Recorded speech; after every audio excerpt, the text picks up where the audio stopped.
இன்னைக்கு ஒரு பேர் அதிர்ச்சியான நாள்.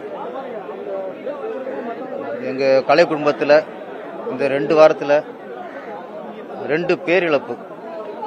அது எப்படி எங்களால் தாங்க தெரியல. ஒன்று பாரதிராஜா அவர்கள், அடுத்து அவருடைய சிஷியரான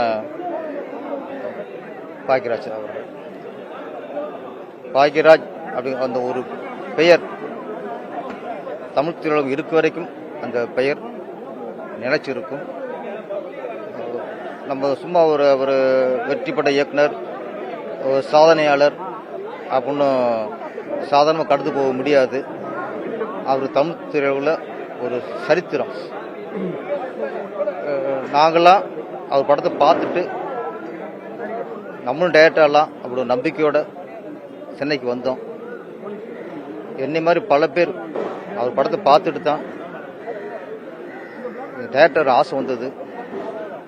இன்னொன்று 80களில் வெளியூர்லேருந்து இயக்குனர் கிளம்பி வந்த எல்லாருமே பாக்கியராஜ் அஸ்டண்டா சேர்ந்து வந்தாங்க. அதில் நானும் ஒருத்தன். இவர்கிட்ட அஸ்டண்டா சேர்ந்தா தான் பெரிய டேரக்டர் ஆக முடியும் அப்படிங்கிற மிகப்பெரிய நம்பிக்கையை கொடுத்தவர். அதே மாதிரி அவர்கிட்ட இருந்து பார்த்திபன், பாண்டியராஜன், இப்படி பல பேர் பெரிய இயக்குனர் ஆகியிருக்காங்க.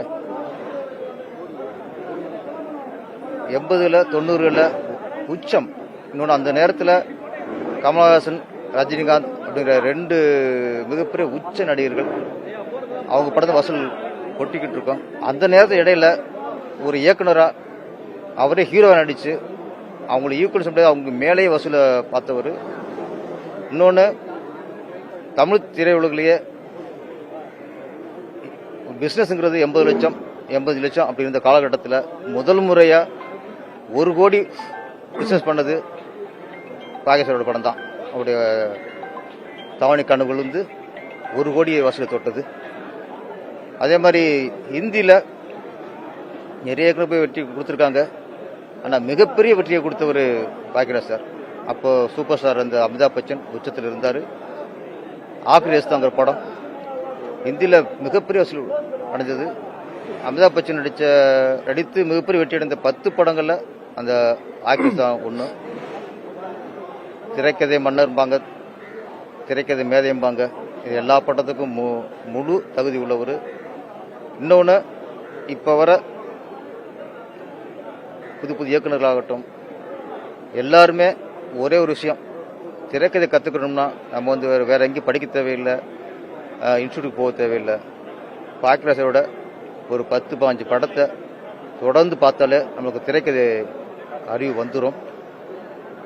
இந்த திரையுலகில் இங்கே எல்லாருக்குமே அவர் ஒர்க் பண்ணவங்களும் சரி, ஒர்க் பண்ணவங்க எல்லா உதவி இயக்குநர்களுக்கும் மானசீக குரு யாருன்னா பாக்கியராஜ் சார் தான்.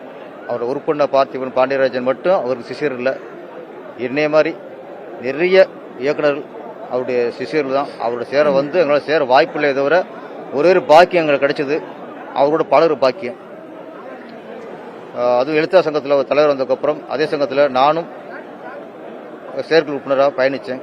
அவர் கூட அந்த பயணித்த காலம் ஆண்டவன் எனக்கு கொடுத்த மிகப்பெரிய பாக்கியம். ஒரே ஒரு உண்மை தான், தமிழ் திரையுலகத்தின் மிகப்பெரிய வரலாறு பாக்கியராஜன் பேர் என்னைக்கும் நிலைச்சிருக்கும். அவர் புகழும் என்னைக்கும் ஓங்கி இருக்கும். என்னைக்குமே அவர் படங்கள் வெற்றி படம் சொல்ல முடியாது, எல்லாருக்கும் உதாரணமான படங்கள். அவர் ஆத்ம சாந்தி அடைய ஆண்டனை வேண்டுகிறேன். வணக்கம். இன்னைக்கு காலையில் எழுந்த உடனே ஒரு துயரமான சம்பவம் ஆகிப்போச்சு.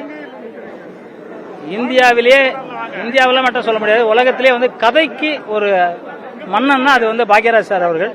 அவரோட அற்புதமான கதையமைப்பில் இன்னைக்கு தமிழக சினிமாவே கொடிகட்டி பறந்துச்சு ஒரு நேரத்தில். அவர் கூட நான் ரொம்ப தூரம் பயணம் பண்ணியிருக்கேன், அவர் கூட ஒர்க் பண்ணியிருக்கேன். அது இல்லாமல் நாங்கள் எந்த ஆடியோ ஃபங்க்ஷன் போனாலும் நாங்கள் 2 பேரும் போவோம். நிறையா பேசுவார், நிறையா அவர்கிட்ட ஐடியா இருக்கும். அவரோட சொல்கிற கதை பார்த்தா எப்படி இவர் இங்கே பிறந்து தான் கற்றுக்கிட்டாரா இல்லை மேலோகத்திலேருந்தே கற்றுக்கிட்டே வந்தாராங்கிற மாதிரி ஒரு அற்புதமான கதை அமைப்பு கொண்டவர். லாஸ்ட்டாக சார் டைரக்ஷனில் ஒரு படத்தில் டான்ஸ் ஆடினார். கடைசி படம் எனக்கு தெரிஞ்சு இல்லையா, நம்ம படம் பேர் குமரனின் திருவிளையாடல்னு அந்த படத்தில் டான்ஸ் ஆடி இருந்தார். அவருக்கு இந்த மாதிரி இருக்குமா அப்படின்னு தெரியல. இப்போ கலை உலக என் வாரிசுன்னு புரட்சி தலைவர் எம்ஜிஆர் அவர்கள் அறிவிச்சாங்க. எம்ஜிஆர் அவர்கள் சாதாரண ஆள், ஒரு வசிஷ்டர். அவர் இவரை என்னோட வாரிசு அப்படின்னு அறிவிச்சாரு. அப்போ அவருக்கு எவ்வளோ பெரிய மனிதராக இருப்பார். இந்தியில் அமிதாப் பச்சன் படம் பண்ணும்போது அமிதாப் பச்சன் வந்து இவங்க 2 பேருக்கும் லாங்குவேஜ் பிரச்சனை இருந்தாலும் அவர் வந்து அமிதாப் பச்சன் ரொம்ப ரசிச்சாரு.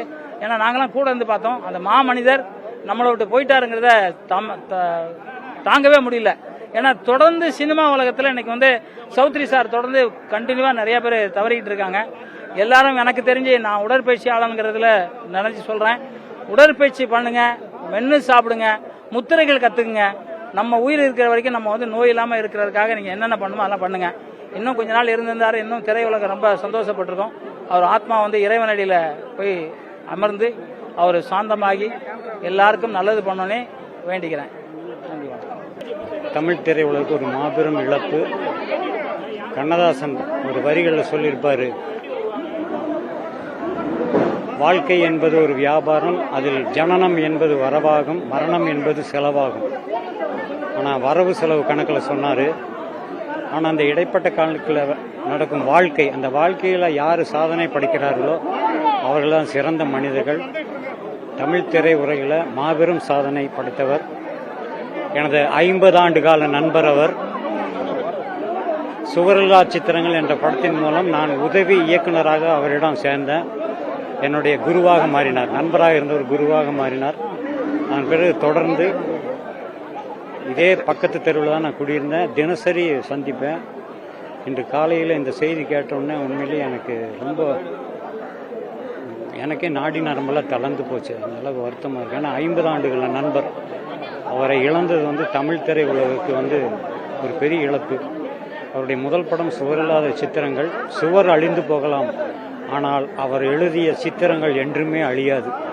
அது தமிழ் திரை உலகம் இருக்கும் வரை எப்பொழுதுமே நிலைத்து நிற்கும். அவருடைய ஆன்மா சாந்தி அடைய எல்லாம் வல்ல இறைவனை பிரார்த்தனை செய்து கொள்கிறேன். அவருடைய குடும்பத்தார் அனைவருக்கும் என்னுடைய ஆழ்ந்த அனுதாபங்கள். நன்றி.